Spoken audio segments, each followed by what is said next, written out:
Hello guys, welcome to my channel and मैं लेकर आ गई हूँ फॉरएवर यू का पार्ट 2 बिसाइड द स्काई।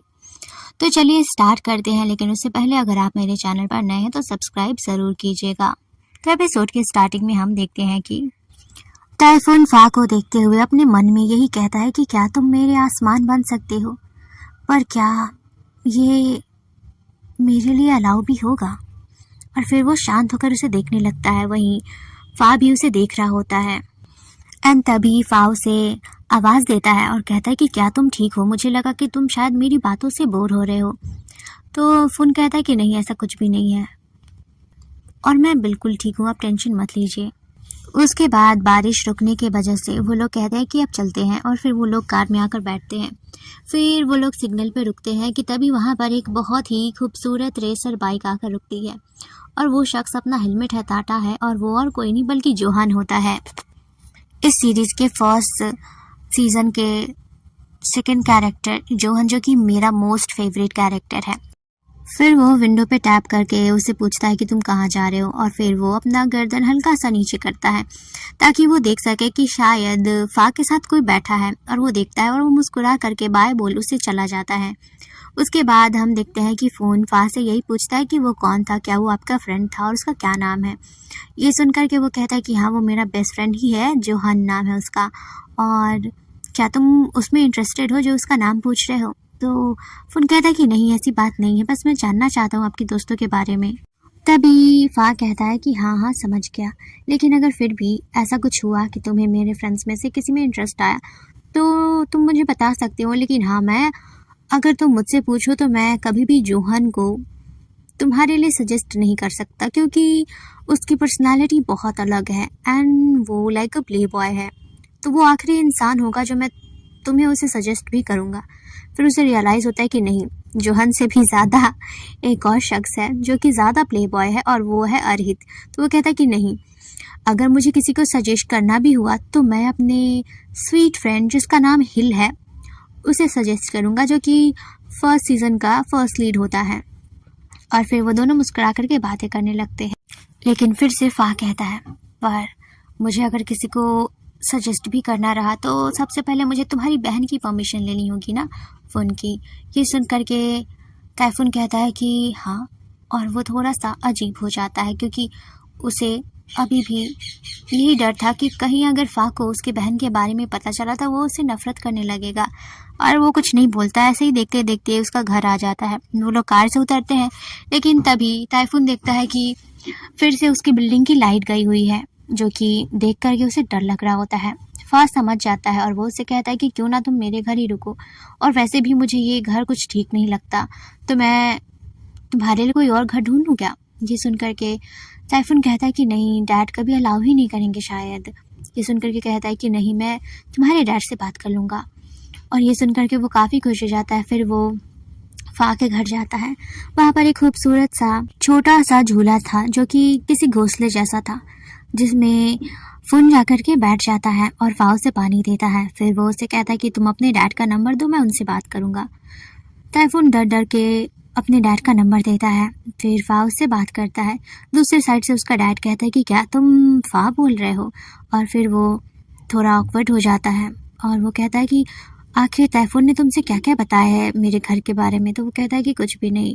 और फिर वो उससे के डैड से यही बात करता है कि क्या टाइफून को किसी और जगह शिफ्ट कर सकते हैं, क्योंकि वो जगह थोड़ा सेफ नहीं है। ये सुनकर के उसके डैड मान जाते हैं। यहाँ पर टाइफून डर रहा होता है कि कहीं शायद उसके डैड ना माने, लेकिन जैसे ही फाउस से कहता है कि तुम्हारे डैड मान गए, ये जान करके उसे बहुत खुशी होती है। फिर वो उसे रेस्ट करने को बोल खुद भी अपना फ़ोन लेकर दूसरी साइड आता है और फिर वो टाइफून की बहन को मैसेज करता है कि क्या कुछ घर में हुआ है, कोई मुझे ठीक से बता नहीं रहा है, पर उसका भी कोई रिप्लाई नहीं आता। उसके बाद हम देखते हैं नेक्स्ट डे का सीन, जहाँ पर टाइफून के डैड का मैसेज आया रहता है कि वो उससे मिलना चाहते हैं, तो उनका असिस्टेंट उसे लेने आ रहा है। और ये सुन करके वो थोड़ा उदास हो जाता है। फिर वो फा से कहता है कि वो अपने डैड से मिलने जा रहा है एंड फा को थोड़ा सा डर भी लग रहा होता है कि क्या हो गया है, अचानक से वो गांव क्यों जाना चाहता है। लेकिन टाइफून उसे समझाता है कि उसके डैड जस्ट मिलना चाहते हैं। उसके बाद हम देखते हैं कि वो दोनों कार में बैठे होते हैं, मतलब कि टाइफून और उसके डैड का असिस्टेंट। और वो कहता है कि डैड तुमसे मिलना चाहते हैं। और फिर वो उसे बताने लगता है कि तुम्हें पता है ना कि तुम्हारे घर की सिचुएशन क्या चल रही है, तुम्हारे डैड ने उन लोगों से कनेक्ट होने के लिए मना किया था ना, फिर भी तुम मुझसे मिले। और वो उसे बताने लगता है कि तुम्हारे डैड यही चाहते हैं कि तुम उन लोगों से दूर रहो ताकि उनकी सच्चाई लोगों के सामने ना आए।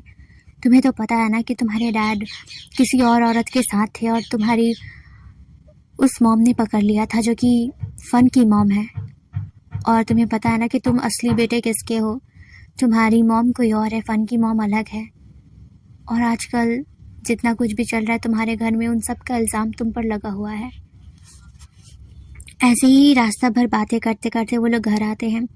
ताइफून अपने डैड को देखता है जहाँ उसका डैड उसी का इंतज़ार कर रहे थे। फिर उसके डैड उससे कहते हैं कि तुम्हें पता था कि तोनफा भी वहीं पे पढ़ाई कर रहा है। ये सुन कर के ताइफून कहता है कि हाँ मुझे पता था, लेकिन मुझे ये नहीं पता था कि हम इतनी जल्दी मिल जाएंगे। तभी उसके डैड उससे कहते हैं कि ठीक है, तो तुमने उसे क्या क्या बताया है हम दोनों के बारे में, हमारी फैमिली के बारे में? वो कहता है कि मैंने अब तक कुछ भी नहीं बताया है। तभी उसके डैड उठकर उसके पास आकर उससे कहते हैं कि आखिर तुम क्या चाहते हो हम सबसे? तुम्हारी वजह से मैंने अपनी बेटी को खो दिया है, अपनी वाइफ से डिवोर्स ले लिया है। इतना कुछ होने के बाद भी मैं तुम्हारे लिए तुम्हारी फीस भरता हूँ, तुम्हें पाल रहा हूँ, फिर भी तुम्हें समझ नहीं आ रहा, तुम मेरी और भी बदनामी करवाना चाहते हो। मैं बस आखिरी वार्निंग दे रहा हूँ, तुम फा से दूर हो जाओ, क्योंकि मैं नहीं चाहता कि और भी किसी की नज़रों में मैं गलत इंसान बन सकूँ। मैं गलत नहीं हूँ, तुम्हारी वजह से मेरी बेटी इस दुनिया में नहीं रही। तभी ताइफून कहता है कि डैड मैंने ऐसा कुछ भी नहीं किया है, तो आप मुझे ऐसा क्यों बोल रहे हैं, और मेरा वो मतलब भी नहीं था। तभी उसके डैड उसे और भी बोलने लगते हैं कि तो क्या मतलब था तुम्हारा, ये सारी जितना कुछ भी हुआ वो सब मेरी गलती है, तुम्हारा कोई हाथ नहीं है इन सब में। तुम्हें पता भी है ना कि तुम्हारी मॉम ने जन्म लेते ही तुम्हें छोड़ दिया, उसके बाद मैंने तुम्हें पाला हर रिस्क लेकर के, लेकिन फिर भी तुम्हारी वजह से इतना कुछ हो रहा है, इतना कुछ मेरी लाइफ में बदल चुका है सिर्फ तुम्हारी वजह से। अब बस बहुत हुआ, अब मैं तुम्हारा स्कूल ट्रांसफ़र करके कहीं और लिखवाना चाहता हूँ, तुम अब से वहीं रहोगे। और हाँ, फा से दूर रहना, तुम उसे हमारे घर के बारे में कुछ भी पता नहीं चलना चाहिए। और वैसे भी तुम मुझसे बताओगे किस मुंह से कि आखिर सारी गलती तुम्हारी है? उसकी बेस्ट फ्रेंड उससे दूर हो गई सिर्फ तुम्हारी वजह से। मुझे इतना तो पता है कि तुम उसे नहीं बताओगे, लेकिन तुम्हें उससे दूर होना होगा। दुनिया में सिर्फ 2 ही लोग थे जो तुम्हारी तरफदारी करते थे, उसमें से एक को तुमने खो दिया है, दूसरा है फा, और तुम उसे नहीं खोना चाहते। इसलिए तुम्हें चूज़ करना होगा, या तो अपने डैड का सहारा चाहिए जहाँ मैं तुम्हें अपना पैसा, अपना घर तुम्हें रखूँगा, लेकिन बदले में तुम्हें फा को छोड़ना होगा। अब बताओ तुम्हें किसे चूज़ करना होगा? ये सुन कर के वो कुछ नहीं कहता। फिर हम नेक्स्ट सीन में देखते हैं कि वो अपने शहर वापस लौट आया रहता है। वो बहुत ज़्यादा दुखी था और वो रोते रोते अपनी बहन की फ़ोटो लेकर सो जाता है। एंड तभी फ्लैशबैक में दिखाया जाता है कि एक दिन ताइफून उदास था क्योंकि उसके डैड ने उसे बोला हुआ था कि उसका मास्क ख़राब आया है, लेकिन तभी उसकी बहन उसे कंफर्ट करने के लिए आती है। तो ताइफून उस वक्त गुस्सा था, इसलिए वो अपनी बहन से झगड़ा कर लेता है और वहाँ से चला जाता है क्लब में वो पार्टी कर रहा होता है। एंड तभी उसकी बहन बार बार उसे कॉल कर रही होती है उसे मनाने के लिए, और वो उसके फ़ोन को नहीं उठा रहा होता है। इसी बीच उसके फ्रेंड्स में किसी और से फाइट हो जाती है, जिस वजह से उसे चोट लग जाती है, और उसकी बहन भी फ़ोन पर ही ये सब सुन लेती है। और वो जैसे ही अपने घर से इसकी हेल्प के लिए आ रही होती है कि तभी उसका एक्सीडेंट हो जाता है।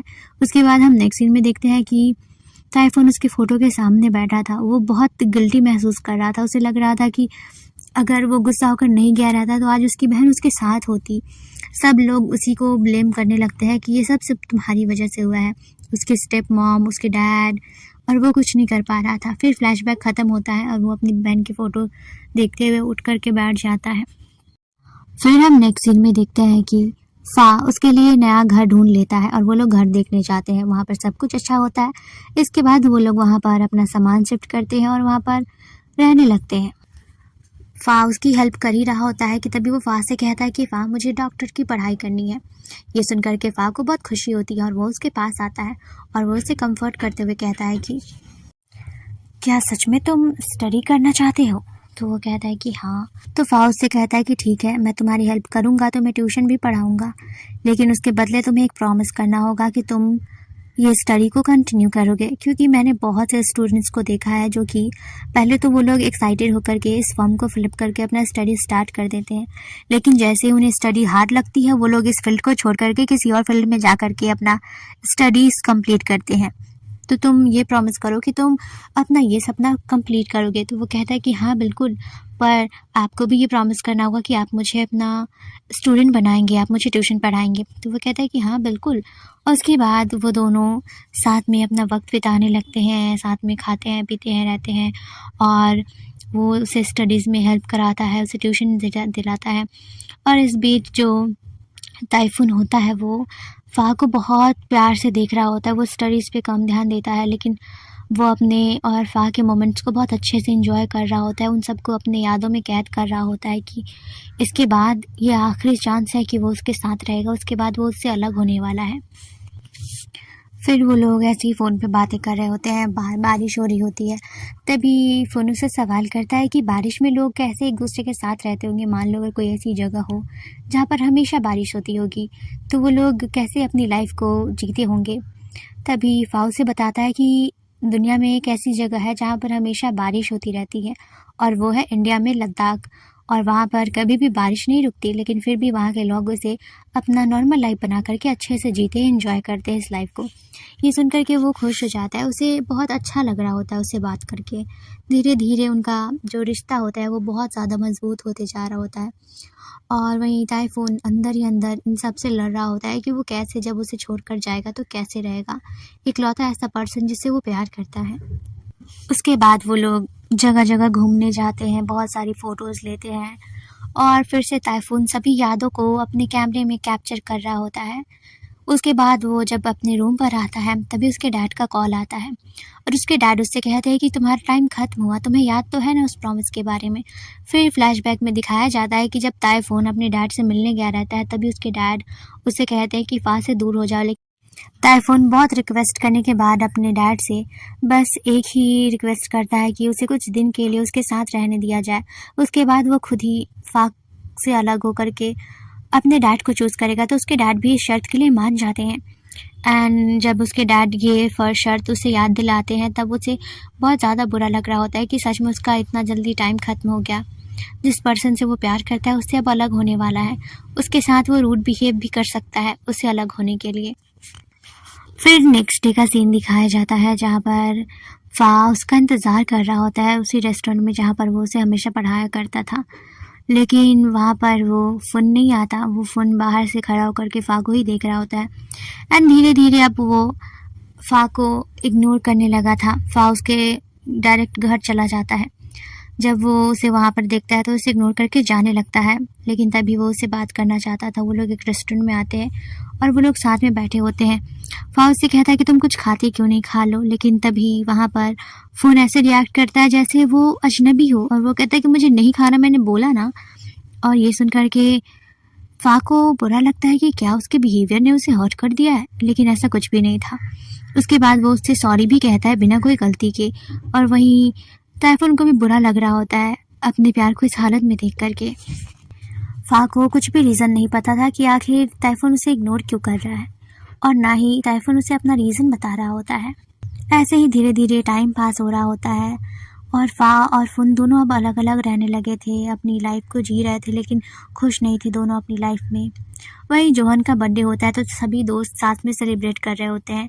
वहाँ पर अरहित होता है, जोहन होता है, हिल होता है, और सभी बैठ कर के उसके बर्थडे पे ड्रिंक कर रहे होते हैं। तभी वो लोग फ़ा को बुलाते हैं, लेकिन फ़ा अपने ख्यालों में डूबा हुआ था। तभी अरहित पूछता है कि क्या हुआ है, लेकिन तभी फ़ा वहाँ से उठ करके जाने लगता है। जोहन हिल से इशारा करता है कि तुम उससे जा कर के बात करो, क्योंकि इधर पे अरहित और जोहन ज़्यादा क्लोज़ हैं और हिल और फ़ा दोनों ज़्यादा क्लोज़ है। तो हिल जब बाहर आता है तो वो देखता है कि वो उदास है, और तभी वो पूछता है कि क्या हुआ। तभी फ़ा उससे कहता है एकदम से कि हिल एक बात बताओ, मेरी कोई पर्सनालिटी ऐसी है जिससे किसी को बुरा लग सके, अनकंफर्टेबल फील हो, या फिर ऐसा कुछ जो मैं बहुत बुरा हूँ, जिस चीज़ में मेरा बुरा बिहेवियर हो, ऐसा कुछ है क्या जिससे लोगों को प्रॉब्लम हो सकती है। तभी हिल उससे कहता है कि क्या हो गया है तुम्हें अपने ऊपर इतना डाउट कैसे होने लगा, कुछ हुआ है क्या। और तभी वो बताता है कि हाँ, एक ऐसा लड़का है जो मेरे पड़ोस में रहता था, लेकिन हम लोग काफ़ी अच्छे दोस्त थे, लेकिन अब वो मुझे इग्नोर करने लगा है बिना कोई गलती के। मुझे नहीं पता कि मैंने क्या किया है और ना मुझे इसका रीज़न पता है। तो वो कहता है कि ये सिर्फ़ तुम्हारा दोस्त है या उससे ज़्यादा है? वो कहता है कि नहीं, मेरा दोस्त ही है, मेरे पड़ोस में रहता था। तो हिल समझ जाता है कि यहाँ पर दोस्ती या भाई वाला मामला नहीं बल्कि प्यार वाला मामला है। वो कहता है कि कुछ वक्त दो, मे बी हो सकता है कि वो भी किसी चीज़ से परेशान हो और तुम भी, पर जब तुम लोग आपस में बात करोगे तो सब नॉर्मल हो जाएगा। उसके बाद ही हम देखते हैं कि फ़ोन अपने डैड से रिक्वेस्ट कर रहा होता है कि डैड, मुझसे ये सब नहीं हो रहा है, मुझे फ़ाह से एक बार लास्ट मिलना है। और उसके डैड फिर से मान जाते हैं, लेकिन बहुत सारी शर्तों के साथ, और फिर से वो दोनों एक रेस्टोरेंट में बैठे होते हैं। फ़ाह खुश हो रहा होता है कि फाइनली अब वो उससे बात कर पाएगा, लेकिन यहाँ पर भी उसका बिहेवियर थोड़ा चेंज रहता है। लेकिन फ़ाह समझ रहा होता है क्योंकि उसका जो चेहरा होता था वो बीमार जैसा लग रहा था। वो उससे पूछता है कि क्या हुआ, तुम ठीक नहीं हो? चलो मैं तुम्हारी केयर करता हूँ, मतलब तुम्हारा ध्यान रखता हूँ। तो वो कहता है कि कोई ज़रूरत नहीं, मैं अपना ध्यान रख सकता हूँ। पर तभी फ़ाह उसके चेहरे पे टच करता है और देखता है कि बहुत बुखार है। तो वो इंसिस्ट करता है कि चलो मेरे घर, मैं तुम्हारा ध्यान रखूँगा।